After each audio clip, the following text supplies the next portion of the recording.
Hello friends.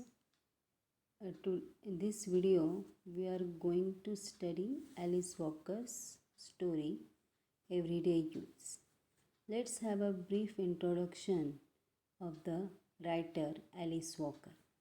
Alice Walker is an African American novelist, short story writer, poet, essayist and activist. Her most famous novel, The Color Purple, was awarded the Pulitzer Prize and the National Book Award in 1983. Walker's creative vision is rooted in the economic hardship, racial terror, and folk wisdom of African American life and culture, particularly in the rural South. Her writing explores multidimensional kinship means connection among women and embraces the redemptive power of social and political revolution. Redemptive means recovering from their situation. Walker began publishing her fiction and poetry during the latter years of the Black Arts Movement in the 1960s. Her work, along with that of such writers as Toni Morrison and Gloria Naylor, however, is commonly associated with the post 1970s surge in the African American women's literature. What is the story about? The story is told in the first person by Mama, an African American woman living in the deep south with one of her two daughters. So it is story of Mama and her two daughters, Dee and Maggie. The story follows the differences between Mrs. Johnson, that is Mama, and her shy daughter Maggie, who still adhere to traditional black culture in the rural South, and her educated, successful daughter Dee, or Wangaro, as she prefers to be called, who takes a different route to reclaiming her identity. So, it is a story about Mama and Maggie on one side and Dee on another side.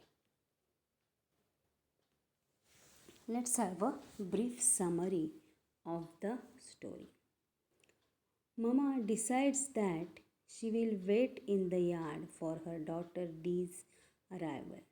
Mama knows that her uh, other daughter Maggie will be nervous throughout Dee's stay, self-conscious of her scars and burn marks and jealous of Dee's much easier life.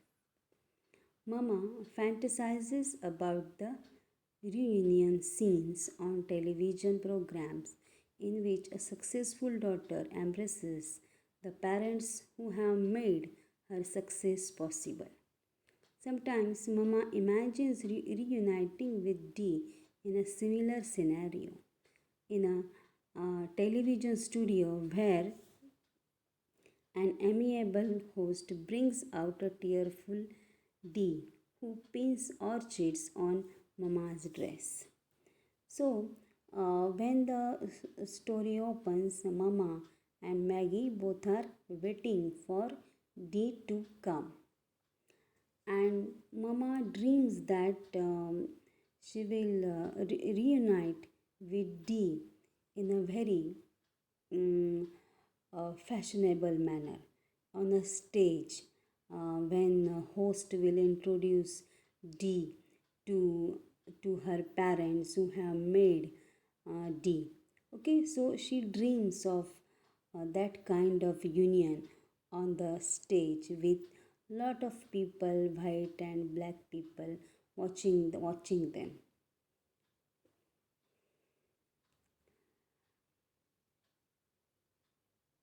Dee is more assertive. Mama's musing is interrupted by Maggie's shuffling arrival in the yard.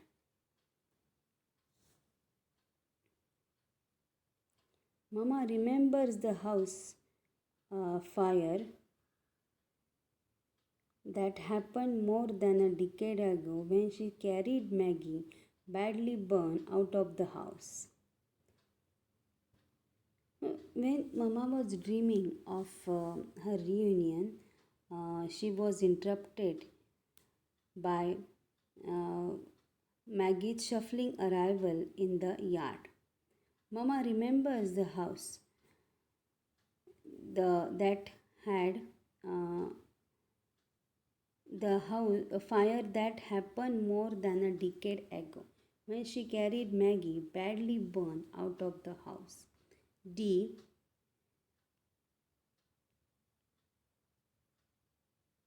Dee watched the flames engulf the house she despised.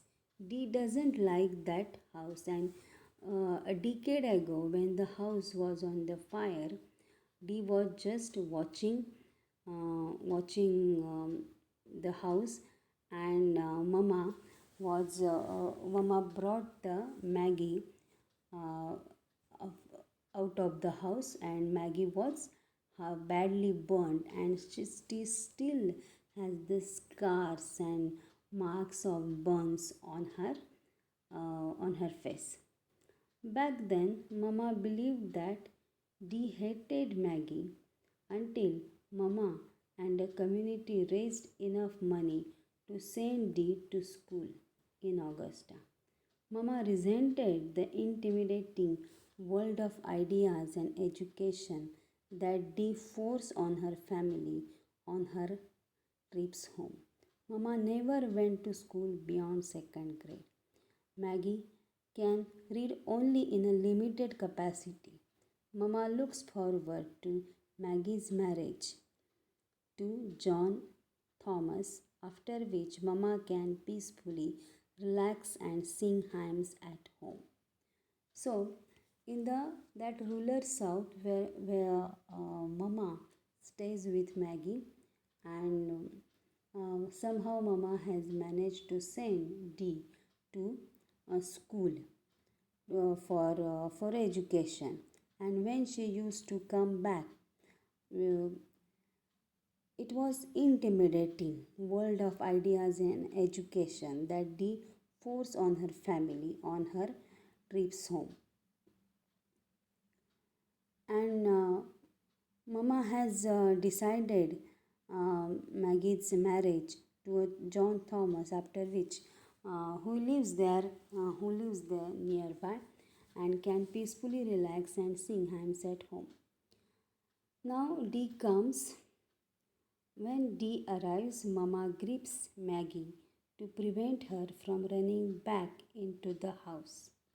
Dee emerges from the car with her boyfriend, Hakim, a barber. Mama disapproves of the strange man's presence and is equally disapproving of Dee's dress and appearance. Hakim, a barber,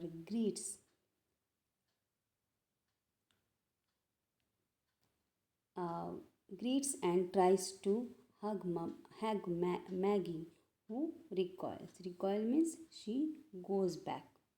So Dee comes with her boyfriend, whose name is Hakim Barber.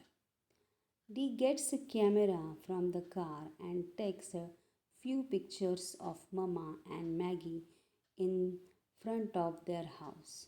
She then puts the camera on the back seat and kisses Mama on her forehead. As Hakima Barber awkwardly tries to shake Maggie's hand, Dee tells her mother that she had changed her name to Vangaro Livinka Kemanjo to protest being named after the people who have oppressed her. Mama tells Dee that she was in fact named after her Aunt Daisy, was named after Grandma Dee, who bore the name of her mother as well. Mama struggles with the pronunciation of Dee's new African name. Dee says she doesn't have to use the new name, but Mama learns to say it, although she is unable to master Hakim's name. Mama says that he must be related to the Muslim who lived down the road and tend beef cattle and also greet people by saying Assalamualaikum.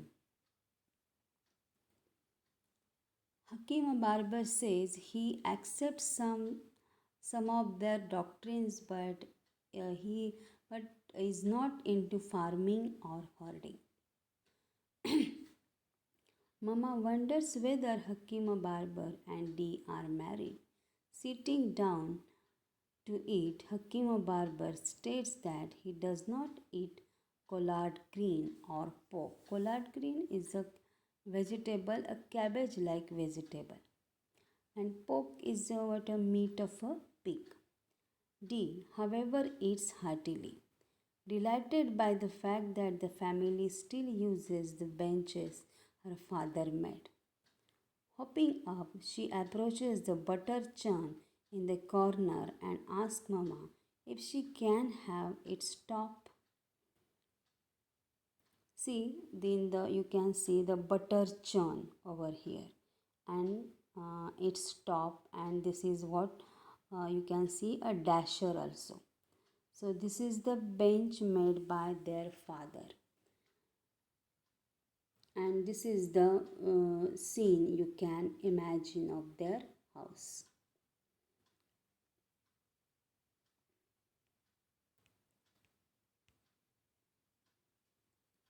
Depresses, uh, sorry, hopping up, she approaches the butter churn in the corner and asks Mama if she can have its top, which had been carved by Uncle Buddy. He wants the dasher too, a device with blades used to make butter.